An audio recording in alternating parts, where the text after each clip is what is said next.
pagi sahabat GPIB dimanapun kita berada.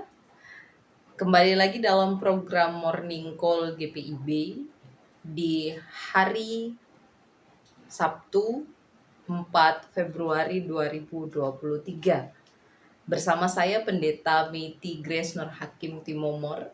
Saya ditugaskan di Immanuel Majene, Sulawesi Barat.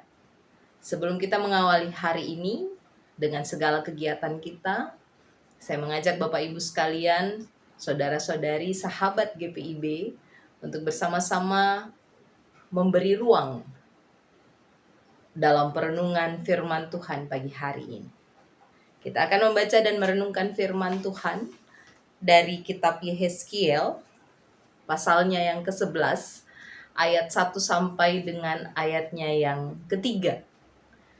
Yehezkiel pasal 11 ayat 1 sampai dengan 3. Namun sebelumnya mari kita berdoa mohon bimbingan Roh Kudus. Kita berdoa. Terima kasih ya Tuhan Allah atas hari baru yang Engkau beri bagi kami. Kini sebelum kami melakukan aktivitas kami mau melandasinya dengan firman-Mu. Karena itu kami mohon, bimbinglah kami dengan Roh Kudus-Mu, agar ketika kami membaca dan merenungkan firman Tuhan, firman ini juga menjadi warna dalam tingkah laku kami sepanjang hari ini. Sebab itu ya Tuhan Allah, bersabdalah, kami telah sedia mendengarkannya. Amin. Yehezkiel pasal 11 ayat 1 sampai dengan ayat 3. Bapak Ibu, saya akan membacakannya buat kita. Lalu roh itu mengangkat aku dan membawa aku ke pintu gerbang timur dari rumah Tuhan, pintu yang menghadap ke sebelah timur. Lihat, di dalam pintu gerbang itu ada 25 orang, dan di antara mereka kulihat Yaazania bin Azur dan Pelaka bin Benaya, yaitu pemimpin-pemimpin bangsa. Firman-Nya kepadaku, hai anak manusia, inilah orang-orang yang merancang kedurjanaan dan menaburkan nasihat jahat di kota ini, yang mengatakan, bukankah belum lama berselang rumah-rumah kita dibangun kembali? Kota inilah periuk dan kita dagingnya. Demikian firman Tuhan bagi kita. Bapak Ibu yang dikasihi oleh Tuhan, sahabat GPIB dimanapun berada, berbuat jahat atau menjadi jahat itu bukan hanya karena ada keinginan dari si pelaku, tetapi juga karena ada kesempatan. Nah, ketika kesempatan dan keinginan itu berbaur, maka segala hal bisa dilakukan. Nah, kejahatan ini tidak hanya dilakukan oleh petinggi-petinggi di bidang politik misalnya, tapi juga dalam konteks agama pun bisa saja demikian, Bapak Ibu. Nah, ketika seorang pemimpin melakukan kejahatan, maka terkadang yang di bawahnya pun akan ikut-ikutan. Kalau peribahasa dia bilang, buah jatuh nggak bakal jauh dari pohonnya. Nah, pemimpin yang jahat, dia akan menghasilkan anak buah yang juga terkadang mengikuti sikap dan perilaku pemimpinnya. Dan apa yang terjadi ketika pemimpin jahat diikuti oleh bawahan yang jahat?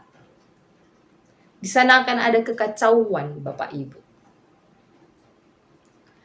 Tapi ketika pemimpin itu baik, Dia mampu mengatur, dia mampu memanajemen segala sesuatu dalam kepemimpinannya, maka mau tidak mau, suka tidak suka, yang dipimpinnya pun akan belajar menjadi baik. Dan apa yang terjadi ketika kebaikan itu menular, saling sambung menyambung, maka di sanalah berkat dinyatakan. Nah, Yehezkiel pada bacaan kita pagi hari ini diperlihatkan oleh Allah mengenai para pemimpin bangsa pada waktu itu, pemimpin-pemimpin agama pada waktu itu, yang merancangkan kejahatan. Kalau kita baca, mereka merancang kedurjanaan dan menabur nasihat jahat. Dia mengajak umat pada waktu itu untuk tidak peduli dengan orang-orang di sekitarnya, karena mereka yang sudah selamat, mereka yang berada di Yerusalem pada waktu itu adalah orang-orang yang dipilih, dan karena itu mereka tidak perlu peduli dengan apa yang disampaikan oleh para nabi perihal masa di mana mereka akan terpuruk kembali. Ayat 3 mengatakan begini, Bapak Ibu. Nasihat yang disampaikan oleh 25 orang dan juga pemimpin-pemimpin bangsa pada waktu itu, di ayat 3 dia bilang begini. Bukankah belum lama berselang rumah-rumah kita dibangun kembali? Kota inilah periuk dan kita dagingnya. Kota yang digambarkan sebagai periuk ini adalah Yerusalem, dan sebagai daging mereka adalah umat-umat pilihan. Dan karena itu tidak usah lagi peduli dengan nasihat-nasihat dari para nabi yang mengingatkan mereka tentang perilaku jahat mereka. Pemimpin-pemimpin jahat ini berupaya menghasut, menaburkan nasihat-nasihat yang membuat umat menutup kuping, membuat mereka merasa selalu benar. Ketika ditegur, mereka merasa, itu nasihat palsu. Nah, ini yang terjadi di masa Yehezkiel pada waktu itu. Karena itulah Yehezkiel kemudian diutus oleh Allah untuk menyampaikan bahwa nasihat nabi-nabi yang disampaikan itu bukan omong kosong. Yehezkiel diperintahkan Allah untuk menyampaikan apa akibat ketika mereka mengabaikan nasihat para nabi, lalu mendengarkan hasutan jahat dari para pemimpin mereka. Bahwa di sana akan terjadi penghukuman. Dan penghukuman Allah itu tetap berlaku atas mereka. Mereka harus bertanggung jawab terhadap tingkah laku umatnya. Mereka juga harus bertanggung jawab terhadap mereka yang tewas karena perilaku orang-orang jahat tersebut. Allah murka dan muak dengan tingkah laku jahat yang dinyatakan oleh umat pada waktu itu. Nah, apa pembelajarannya buat kita hari ini? Yang pertama, Bapak Ibu, ketika seseorang memberi nasihat kepada kita, pikirkan baik-baik. Apakah nasihat itu mendatangkan berkat bagi kita, membuat kita terus mengarah kepada Tuhan, ataukah kita menjadi orang-orang yang berbelot?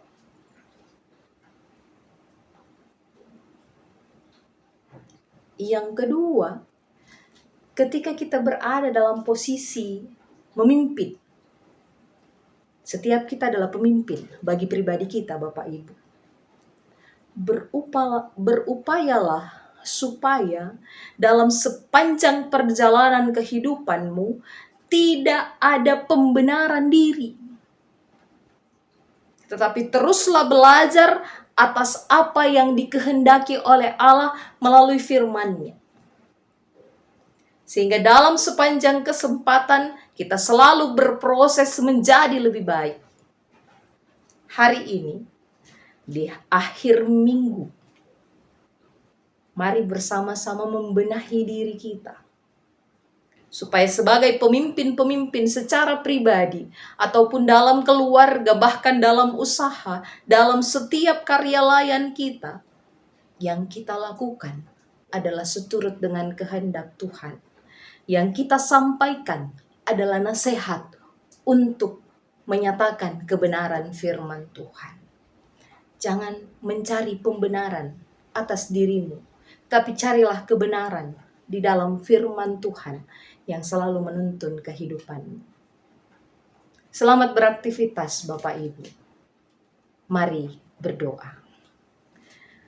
Terima kasih ya Tuhan Allah atas firman yang boleh kami dengarkan. Biarlah ini boleh menjadi penyemangat bagi kami untuk terus menyatakan kehendak Tuhan dalam sepanjang kehidupan kami. Untuk terus mencari apa yang Tuhan kehendaki untuk kami perbuat. Sehingga dalam perjalanan hidup kami, dalam setiap proses yang harus kami lalui, kami tidak pernah mengandalkan kekuatan kami saja, tetapi mengandalkan kekuatan Tuhan. Terima kasih ya Tuhan, kami menyerahkan sepanjang hari ini ke dalam tangan pengasihan-Mu. Tuntun sertai langkah kami, agar kami terus boleh menjadi saksi demi kemuliaan nama-Mu. Ini doa kami ya Tuhan Allah, dalam kasih Yesus Kristus kami berdoa. Amin. Terima kasih Bapak Ibu, Saudara-saudari, sahabat GPIB telah menyaksikan tayangan Morning Call pada pagi hari ini. Tuhan Yesus memberkati kita semua dan sampai jumpa di program Morning Call selanjutnya bersama rekan-rekan pendeta yang lain. Tuhan memberkati.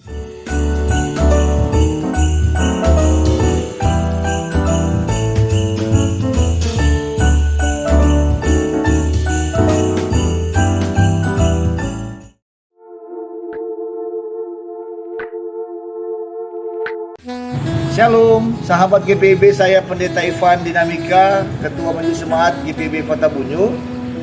Kami bersyukur kepada Tuhan Yesus, di mana kami jemaat GPIB Fatabunyu boleh menyelesaikan pembangunan pastori yang telah diresmikan oleh Majelis Sinode GPIB. Dalam hal ini Sekretaris Umum Majelis Sinode GPIB, Pendeta Eli Pitoy de Bel, bersama dengan saya selaku Ketua Majelis Jemaat GPIB Fatabunyu. Dan saat ini kami hendak melaksanakan pembangunan siring. Dan sekarang kami akan melaksanakan pembuatan siring yang Bapak Ibu boleh saksikan, di mana kami membangun siring ini untuk mencegah kelongsoran tanah di belakang pastori yang sudah kami bangun. Oleh karena itu kami hendak memohon bantuan Bapak Ibu untuk dapat membantu kami untuk membangun siring yang akan kami kerjakan melalui nomor rekening yang ada di bawah ini. Juga untuk pembangunan pengerjaan parit dan pagar pastori,